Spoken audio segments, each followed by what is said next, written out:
we've never had as high a representation of Aboriginal people in government as we do today. There is no systemic racism in Australia. If there was, how would you have 10 or more Aboriginal senators in the parliament right now? They'd be prevented, wouldn't they? If you take it proportionally in terms of the amount of Aboriginal or Indigenous people in Australia compared to their representation, you could even argue, this is provocative, they're overrepresented proportionally. Now, I don't think that's a bad thing. Great. That's great.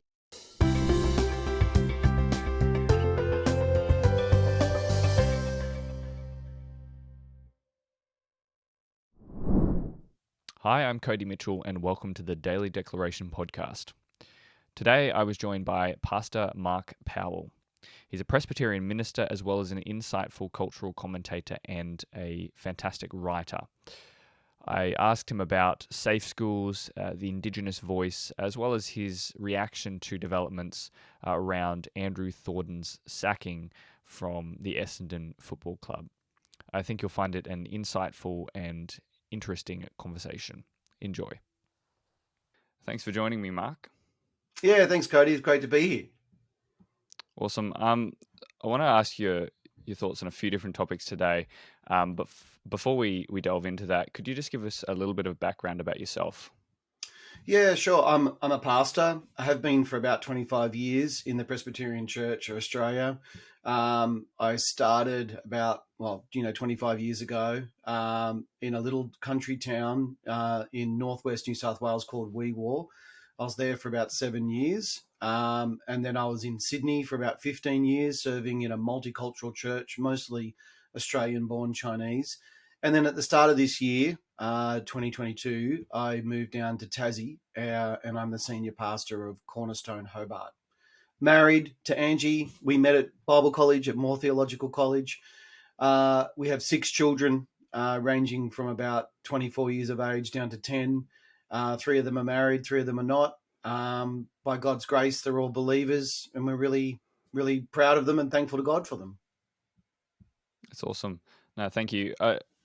The main thing I want to kind of talk about today is, I guess, wokeness as this ideology and how that fits into some of these discussions that we're having around the Uluru Statement of the Heart and the voice that's proposed to Parliament. But before I do, there's this kind of unraveling story at the moment with Andrew Thordon being effectively pressured out of the Essendon Football Club. Do you have any sort of initial reactions to that story? Yeah, I actually think that that's an expression of wokeness itself. So there's an unholy trinity, as I like to call it, of gender, sexuality, and race. And so obviously, the Andrew Thorburn story, for those who are listening who are not familiar with it, here's a guy who's a Christian, who's the chairman of a large evangelical church in Melbourne called City on a Hill.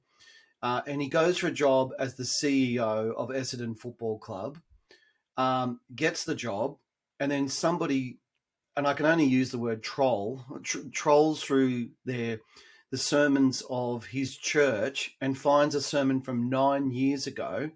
Now, that would have taken a fair bit of effort when you think about it, just to do that, and finds one particular offending statement by the pastor who describes abortion being similar to the Holocaust. Or he didn't even say it like that. He just talked about how, concentration camps during the Holocaust, is similar to abortion today. Will we look back, on the other side of history and look back with horror on what we have done?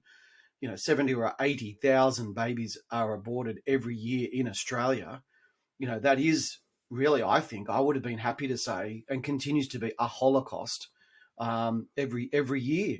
And he also talked about homosexuality in very generic terms of being a sin. I think I would have been even stronger than what in the language he used. He talked about orientation being okay, but practice not being okay. I would actually double down on that, and I would say we need to repent not just of our actions, but of our desires. So as a married man and who has been married for 25 odd years, if I'm tempted to look at pornography, or if I'm tempted to even covet to be with another woman, it's not just the act of idolatry that's wrong, it's the desire. It's the coveting to be with somebody else, or the coveting to sleep with somebody else. That's also wrong. So I would have been a lot stronger than that. The point, though, of this whole story with the Essendon Bombers is that he has since been forced to resign. Now, that is a huge cultural moment for Australia. It's like Izzy Folau Part 2.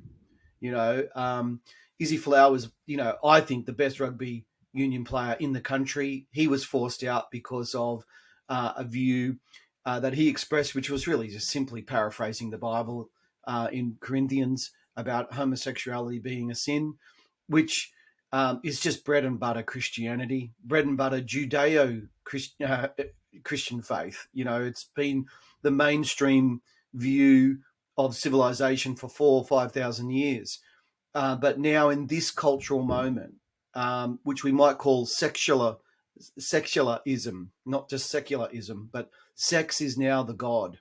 And I actually think this is really, really important because Andrew Thorburn, his pastor, Guy Mason, was just on the television this morning, and I saw an interview with him from 13 years ago, and he was on an interview this morning as well. But 13 years ago, he was interviewed by the same interviewer, David Koch, on the Sunrise program, and he talked about, marriage being between a man and a woman, and he made this stunning statement because he was doing a sermon series back then on sex in the city from a biblical perspective. And what he was trying to say was, there are twice as many brothels in Victoria as there are McDonald's. And then he went on to make the right comment that if that's the case, then sex is the biggest religion, or the sale of sex is the biggest religion in Victoria. Now, fast forward 13 years, and you can't even now say that marriage should be between a man and a woman without all of these other qualifications.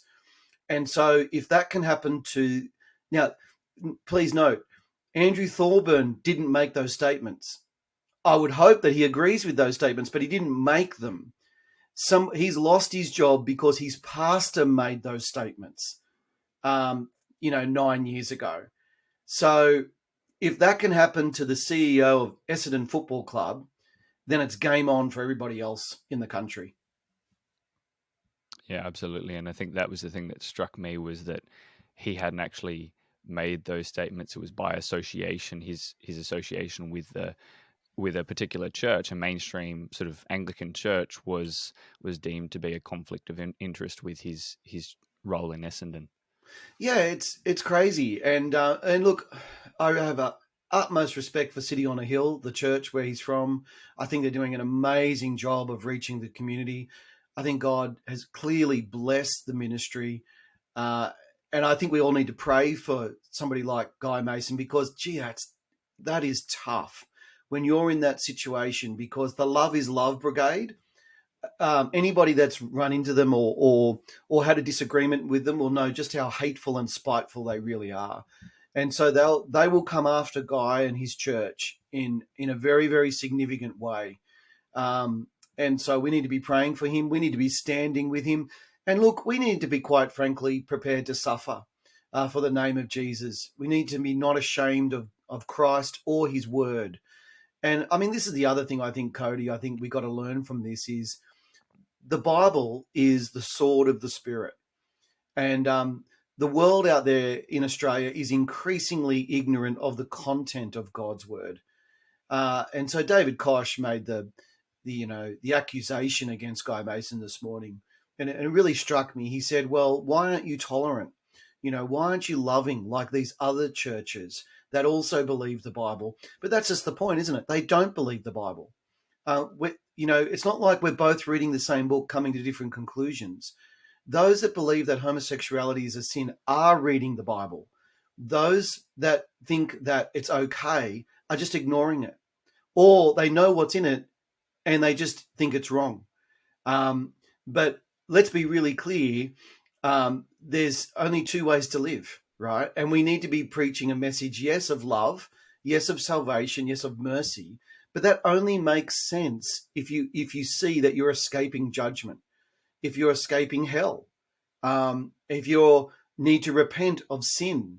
So there needs to be a balance there between this glorious gospel of forgiveness and redemption, but at the same time knowing the perilous condition that we are in if we reject it or if we don't turn to Jesus. That message is obviously offensive, but that's the Christian message that has been with us for 2,000 years, and we need to recover it. We need to affirm it. We need to champion it.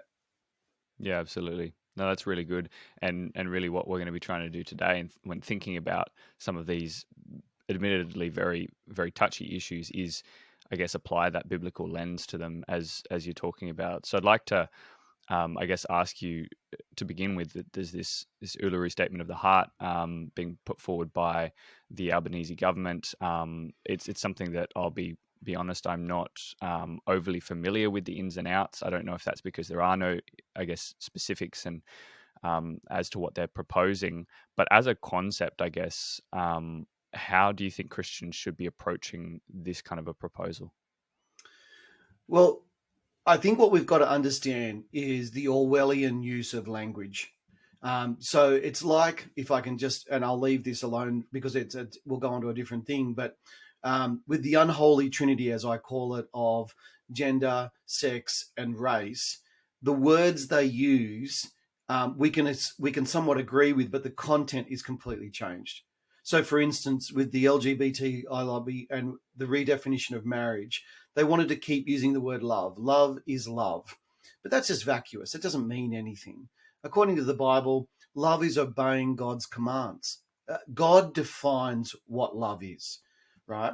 Because in reality, all sex outside of marriage is lust. So lust is not love. Love is expressed within a framework which protects and cherishes and is holy.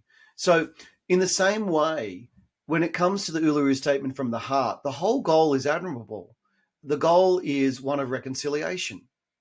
But the reality is, and this is the real sadness in this, the reality is it will divide Australia. It will literally divide us along the lines of race between black and white. They're seeking to reinterpret our whole constitutional framework of government so that there will be a racist body within the government, which will be like a veto or a check and a balance, guiding, counselling what the government says. Now, I say veto, and I probably shouldn't, because like you've just said, what is the framework around this? How is it going to react? And I think we don't know.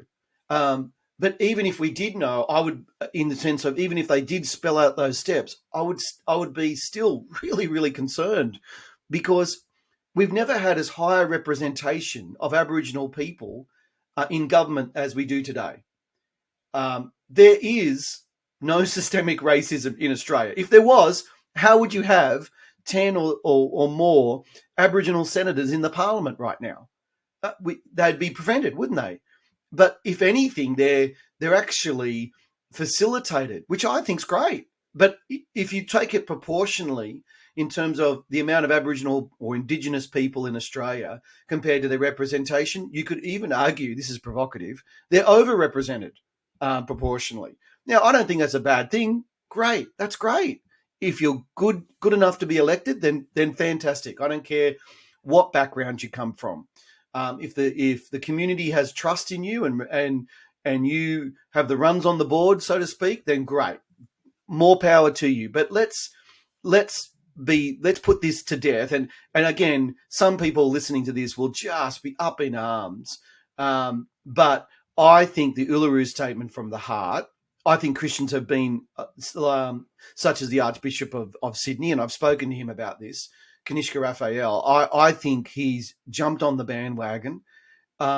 He's thought with his heart and not with his head, because what we're seeing with the Uluru Statement from the Heart, the intention is good, but the mechanism is wrong. It will not unite Australia.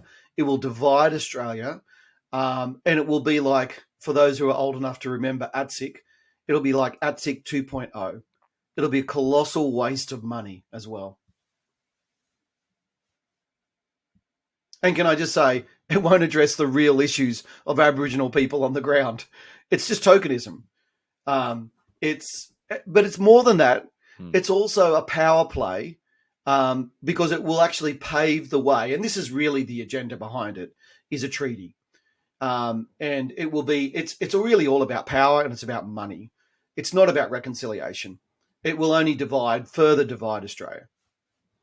Yeah, that's a really interesting approach to it. I think one of the reasons it's so divisive as an issue as well is there seem to be these real, and one of the reasons I think I find it so confusing to get my head around the debates and the perspectives that people are bringing is because it's thoroughly entrenched in a particular worldview, and I'll and the worldview is that kind of woke ideology, and I'll ask you about that in a second. But another issue that I think is also connected. I've spoken to people recently who are quite confused as to how to approach the issue of the welcome to country and acknowledgement of country, because there is increasingly sort of pressure to perform certain ceremonies and rituals within Christian organizations and things like that. And obviously most of us we default to doing what people ask us just out of politeness, respect. If we don't understand the issues, that's our response. So could you help us, well, first, I guess, explain the difference between like a welcome to country and an acknowledgement to country, and help us to think through that from a Christian perspective? Oh, yeah. So very quickly, welcome to country is performed by an Indigenous person. Acknowledgement of country is performed by somebody that's not Indigenous, but it's acknowledging the ownership of the country by somebody else. Look, on one sense, this is a very recent political phenomenon. It's what you might call political performance. And it's from a leftist, cultural Marxist paradigm or framework of oppressors and victims. Okay. On another sense, if you look back historically, and look, my undergraduate training was in anthropology, so I've got a real interest in this type of area. And I've done a fair bit of reading and research on welcome to country, and in particular Aboriginal culture. Because one of the interesting things today is it's the welcome to country and acknowledgement of country is performed between whites and blacks. Now, it's not performed necessarily between blacks and blacks, so to speak, Indigenous nations, which should tell you something about its legitimacy or its worth today. But if you go back into Aboriginal culture, and you look at how when one tribe would come into contact with another tribe, if they were passing through a region, they would perform some kind of ceremony. But it looked nothing like what we have today. Because today is an expression of the land rights movement of the 70s and 80s and 90s. In the past, Aboriginal culture, when you pass through another person's country, there was, depending on what tribe or nation you were a part of, it differed. It would range everything from wife swapping to show that it was like a signing of the deal to be able to ensure peace, to, rubbing sweat on one another. And there was a whole range, a plethora of different approaches to this. But the key was this. It was about, from an Aboriginal, and I'll use precise language here, panentheistic worldview, an animistic worldview that, as distinct from a Judeo-Christian worldview, that it was for your protection. That as you came through this particular region, there were certain totems, there were certain animals, or there were certain flora and fauna that you were to not touch or to engage with, lest it harm you. So it was because they believed that, and see, it's a Western understanding that you own property. That's Western or European. And it comes out of a Judeo-Christian worldview. The earth is the Lord's and everything in it. He gives it to us for a time so that we can be stewards of it. But the Aboriginal worldview is completely different. They don't own property. In fact, they would, I think, say the property owns them. And hence they are not owners, but custodians of it. And hence also why they can say Aboriginal land always was, always will be, because the land owns them. They have this spiritual tie to the land. Now, this is a huge thing, and I think Martin Iles from the Australian Christian Lobby, he really puts his finger on the core issue here, and the secular media won't touch this at all. But really, welcome to country and acknowledgement of country, and especially smoking ceremonies. They're spiritual ceremonies. And so, I think Christians need to be very wary and careful of that. And there's lots of very, I think, tragic examples of even Christians using a welcome to country which implicitly acknowledges or even explicitly acknowledges the gods and spirits of the land. That's of real concern. But it's beyond that as well. You see, politically, and you've got to ask yourself, what are we doing bringing politics into the church, especially as we come together to worship God regularly on a weekly basis? But, if you're going to acknowledge that this is Aboriginal land, now, and this is what I've tried to say to people, and I mean this with the utmost seriousness. If you really believe that you're standing on Aboriginal land, then what you are saying and what they want you to say is that you are in possession of stolen property. Now, Cody, if I took your car, and even if every week I said, I want to acknowledge as we drive in this car that this is Cody's car, and it always was and it always will be, at some point it's disingenuous, isn't it, to keep driving that car? Especially as a Christian, the right thing to do, the way for me to repent, is to give it back. In fact, not just to give it back, but to pay you reparations. Not just to pay you reparations, but to hand myself into the civil authorities so that I might be punished for my theft. So I want to say to Christians, if you really believe this, then put your money where your mouth is and start paying reparations. Don't pass the buck here and say, well, that's the government's job. No. That's your job. You're saying that you're in possession of stolen property. I don't believe that. You believe that. So put your money where your mouth is and either give the land back, right, or start paying reparations. And, I think people shut up very quickly then. But that's how serious it is. When you go down this path, you need to be prepared for not just your virtue signaling, right, and not just for your tokenistic, which is very patronizing, must I say, to an Aboriginal person, because they have no right of recourse. They welcome you to their country. Can they unwelcome you to their country? No, they can't, can they? In fact, it's like somebody coming to your front door and you have to give a welcome to everybody coming in your front door. Well, that's not a welcome, is it? It's not a welcome unless you can actually say to some people, no, you're not welcome. So what we're actually doing, and this is very sly of the political left, can I say in particular, but the right have also jumped in on it, as well as those in the middle, right? We're all guilty of this. When you engage in welcome to country practices, what you're really doing is you're appropriating Aboriginal culture for your own ends. And that's, I think, the most duplicitous thing of all. Yeah, wow. That's a really interesting perspective. I think many elements of that I'd never heard before, but particularly your last point there that we are in doing some of these activities, we're kind of appropriating Indigenous culture. And it's a cultural appropriation of the highest order. We're actually recolonializing everybody. That's the irony here. Those that would say colonialism is just the worst evil ever are guilty of doing it today by using welcome to country ceremonies, because you're appropriating Aboriginal culture, right, for your own political ends, for your own creation of harmony within the community, because you're not doing anything. You're not doing anything at all. In fact, you're appropriating Aboriginal culture and its attachment to the land, right, for your own good. That's colonialisation. Wow. That's that really sheds a very different light on some of these issues. Again, you sort of mentioned a bit earlier on there about this idea of sort of systemic racism and some of those issues, and I guess some of that language comes from a sort of neo-Marxist Yeah. worldview. There are a lot of terms out there. There's wokeness, critical race theory, critical theory, cultural Marxism, and so on.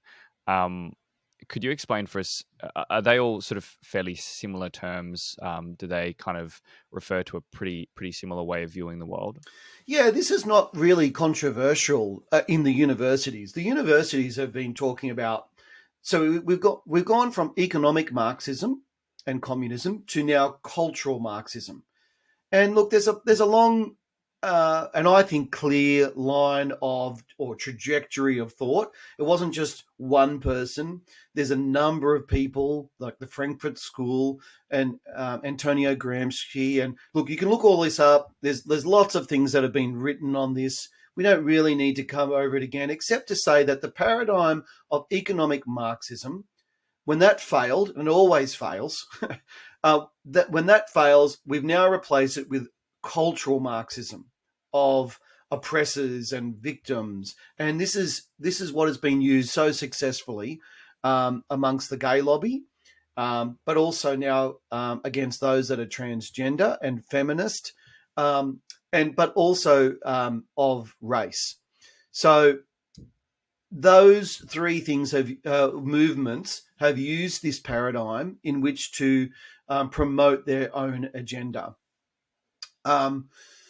Just trying to think what you were going back to the original question, because that's the framework and foundation. In fact, if people want to read up more about this, there's an excellent book by Carl Trueman called The Rise and Triumph of the Modern Therapeutic Self.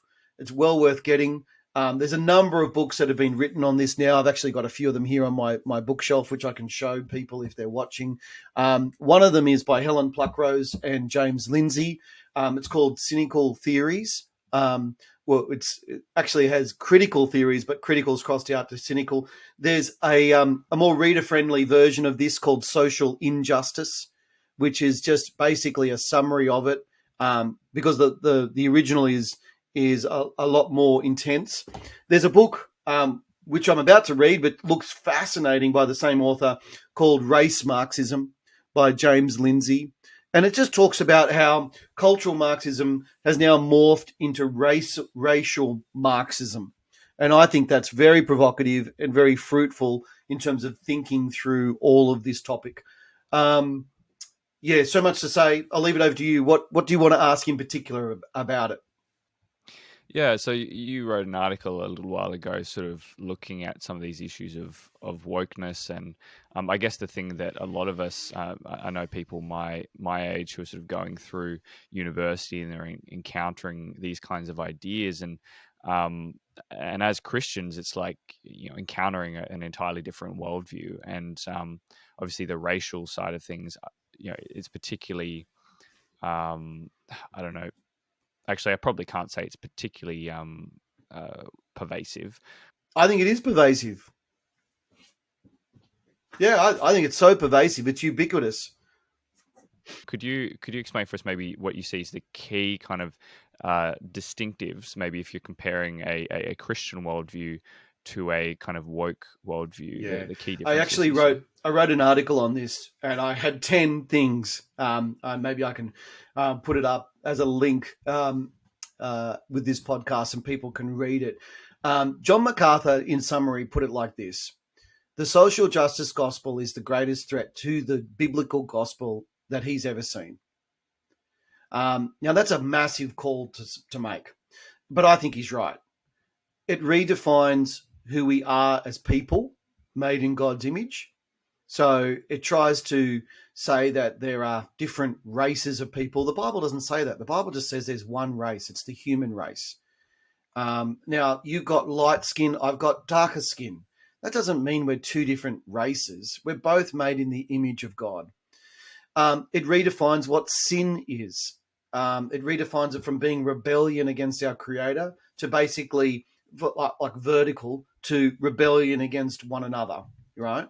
It redefines what salvation means, and it redefines how atonement is made, how reconciliation is achieved, and it redefines, in the end, what's going to be like the new heaven, the new earth.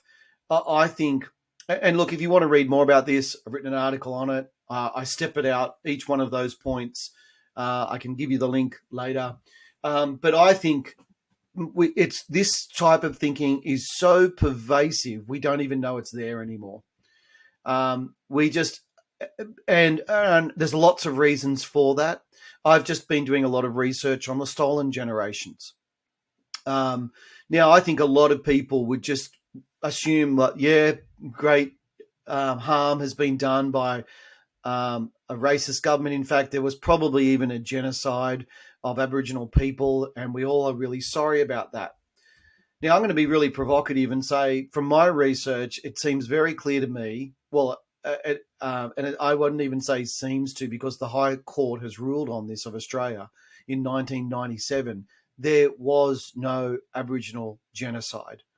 The Australian government has not been perfect, but in consultation with Christian mission stations and government policy, I think Australia has its track record on trying to help Indigenous Australians is phenomenal. I think it's really, really good. If there was one thing I would criticise the government, is that we did not do enough. We did not do enough to intervene when there was childhood sexual abuse in outback Aboriginal communities. We did not do enough for child welfare. We did not do enough to actually help people.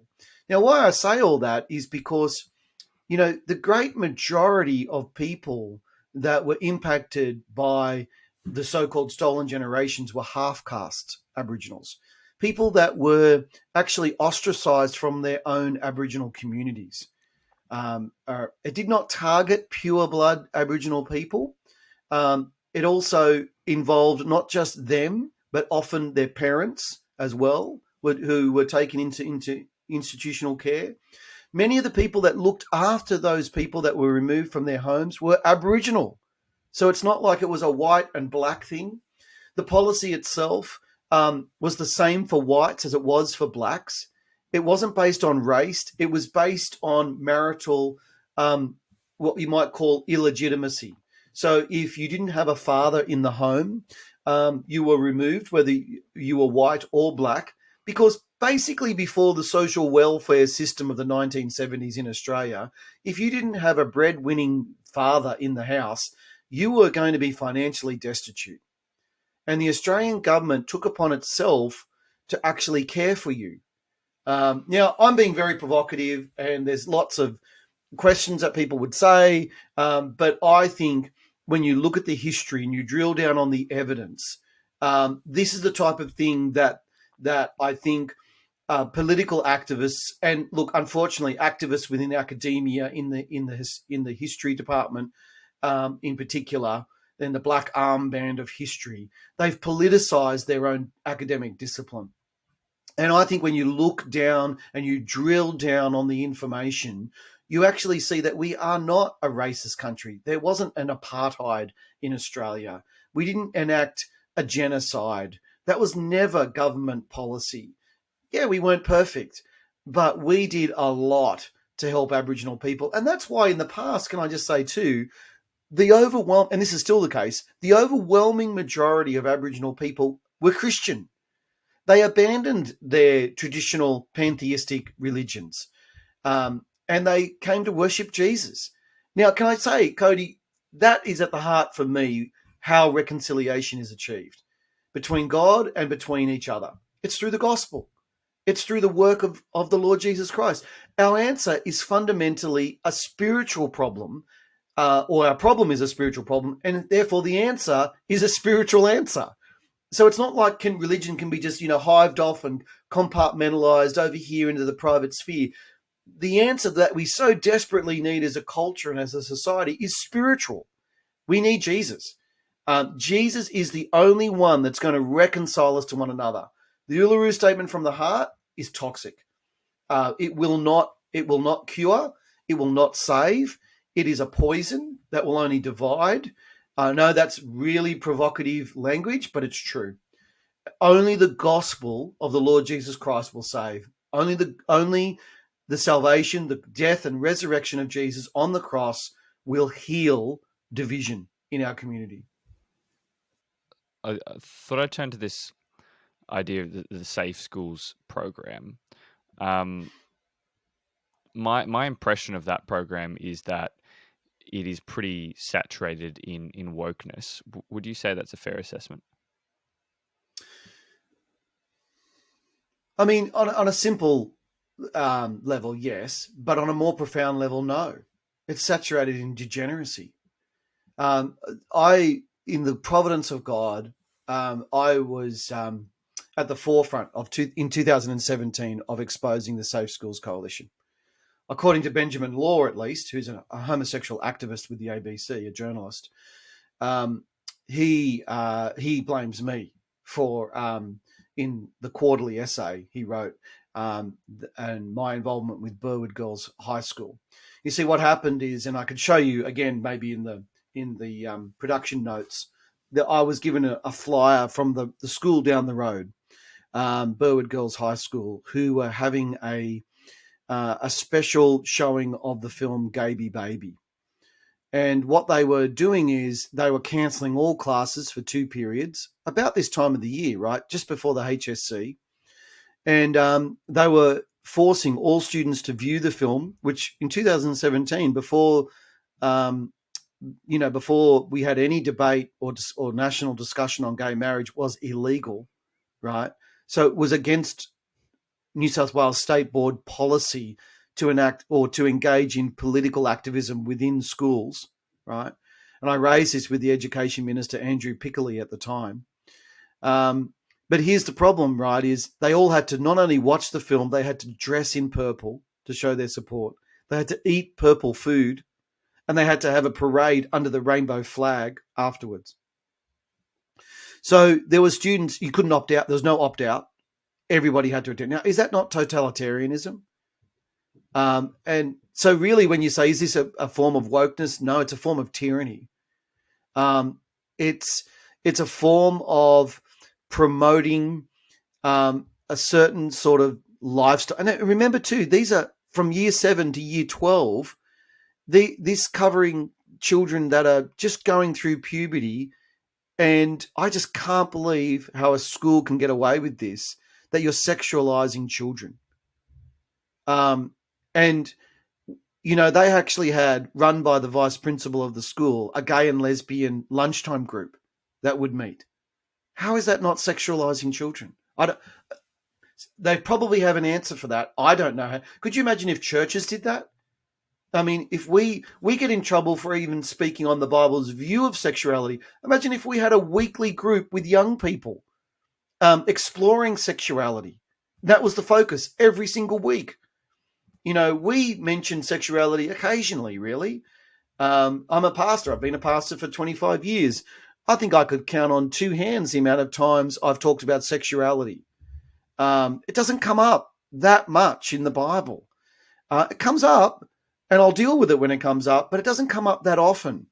Why I say that the Safe Schools Coalition was a form of degeneracy is because when we tried to make Australian politicians aware of this, because the school just said, well, this is part of the Safe Schools Coalition, we have every right to be here. I thought, what is this Safe Schools Coalition? I've never heard of this. No one's heard of this. And when we looked at it, and we were shocked at what we saw, and this is in its original forms, we tried to show it to parliamentarians, but they couldn't view it because the parliamentary servers kept blocking it, apparently, as porn. Now, is there not a problem? Is that not degeneracy by definition? If our parliamentarians can't view a school curriculum program because parliamentary servers are blocking it, doesn't that signal a red light and an alarm bell that something is not right here? So anyway, as they say, the rest is history. It hit the media, but Safe Schools come back in its Orwellian form. Notice that it gets into respectful relationships. No one wants to be against safety. No one wants to be against respect. No one wants to be against love. But words do not mean what they mean in these categories. It really is a Trojan horse, and it's hiding something much more insidious and different underneath. And that's what people really need to be aware of. And look, you know what, Cody, as I say all this, I'm thinking everything that I've told you today, I believe is true. But, here's the reality of the Essendon Football Club. And this is what's so scary about the cultural moment that we live in. According to the legislation that was enacted in Victoria, if you as a man asked me today to pray for you because you were struggling with wanting to be a woman, and I prayed for you, and then 2 weeks later you felt like that was wrong and I'd harmed you, I would be legally in trouble, right? So, and it's not just that you asked me to pray and I prayed for you, but even the things that I've said today. And here's the really, really scary thing: people in my church, right, that wouldn't have expressed the things that I've expressed or the way that I've expressed them could also get into trouble. That's the sort of totalitarian tyranny that we live in, that people are going to be ostracized and condemned and lose their jobs because there is no freedom of speech anymore in Australia. It's seen as hate speech to simply disagree. And here's the real, I think, and this needs to be called out. When it comes to bullying in schools, they've done all the studies on this. Children are not bullied because of their sexuality, which makes sense because they're not sexual beings at that point, right? They're just growing. They're bullied because of their looks, or they're bullied because of their academic aptitude. They're bullied because of their cultural background. They're not bullied because of their sexuality. But it's now become this, and I'll use this term from Professor John Whitehall. It's become a social contagion that we have to identify as transgender or gay. It's like when I was growing up, if you wanted to be a bit edgy and a bit rebellious, you'd go smoke a cigarette behind the bike shed. Now you wear a dress if you're a boy, or you kiss a boy if you're a boy. That's the real edgy rebellion thing. But sorry, you got me fired up now, because I really think the transgender stuff is just it. I've got 6 kids, right? And if you're going to say to a child going through puberty, we're going to just flood your body with hormones, and we're going to cut off your breasts, or which they themselves would acknowledge, the Safe Schools Coalition. One of the things that just really got to me is they themselves acknowledged chest binding is a very dangerous activity. In fact, they themselves said it could be lethal. So you need to get guidance on how to do this. I'm sorry. If you're doing anything that could endanger the life of my child, you are wicked and you need to be stopped. And so this, I think we will look back on this time and we will just be aghast at how we allowed this continue to happen. But the problem is that the gay activists will pursue people like me, or the people associated with me, and it's just a modern form of book burning or heretic hunting. But the Inquisition against Christian people has begun, and it's the unholy trinity of gender, race, and sexuality.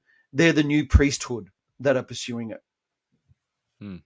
No, it's such a profound, and I think in some ways can be sort of terrifying assessment of where things are at, and people do need to speak out. But we've covered a lot of ground this morning, and I think I'll need to get you back on and chat with you about that transgender issue, because I agree with you. I think this is such an important and maybe under talked about issue. So, but I really appreciate everything you've said, Mark, and I appreciate your writings online. People can check that out if they want to read more of you. You write for the Daily Declaration. Do you write anywhere else?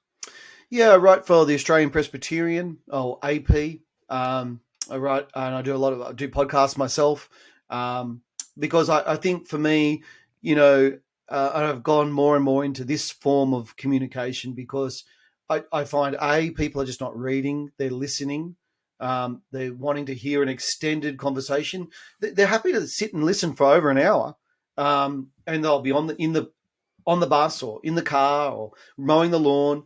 But also, I wanted to be not just against certain things, and there are lots of things to be against. As an anthropologist, I very quickly learned one day that there are 4 rites of passage. In every culture, they celebrate 4 stages in life, and they have ceremonies and they spend a lot of effort and money celebrating them. And they revolve around birth, they revolve around puberty or becoming an adult, they revolve around marriage, and they revolve around death.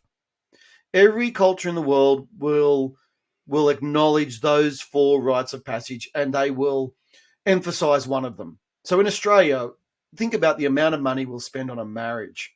It's massive. 20, 60, even $80,000 I've seen spent on a wedding, if you include the reception and all the things around it. Why? Because 2 people are making this beautiful, fundamental, sacred commitment to one another. We rightly elevate it. But think about this, right? Other cultures, it's birth. Other cultures, it's puberty, the coming of age ceremonies, particularly in the Pacific Islands. But what we've done in the West is we have white-anted and we have destroyed those 4 pillars. So with birth, we now have abortion on demand. With puberty, we now have transgenderism, where we'll cut off your genitals and we'll flood your body with hormones. With marriage, we've now redefined it to be whatever you want to love. Love is love.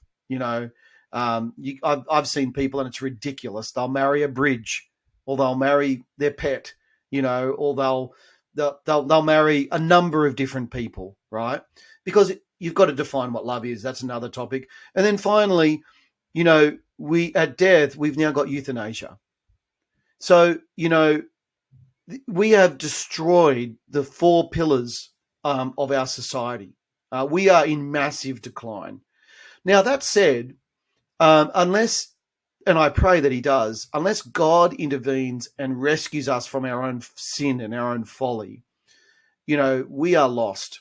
And I don't say this lightly, but maybe one of the severe mercies God might enact on us is a war, because we need to wake up, right? Now, that could be a severe mercy, but I'm praying for something better. I'm praying that we produce good content and that we promote the gospel, that we show how Jesus is the answer. So a lot of my podcasts are actually, it's called Profiles in Christian Living, because I want to interview lots of different people from all around the community that I meet that are actually serving God and doing good. See, it's very easy to tear down, Cody, but it's very difficult to build. So all these activists who are tearing down what our forefathers and foremothers created, right? They're like a cancer. They're not creating, they're corrupting. And so I want to focus on, well, what do we create as Christians? What do we give to our world? How do we glorify God in the here and now? So that's a large part of what I do as well. I also write for Quadrant. I also write for The Spectator. But more and more, I've sort of left the secular sphere of writing, and I've just tried to focus on Christian publications, because Jesus is the answer. At the end of the day, Jesus is the answer, and we need to show the world why that is. Absolutely. No, that's fantastic. And we'll include links to where people can find you online in the description. So I really appreciate your time and all of your insights, Mark. Thank you.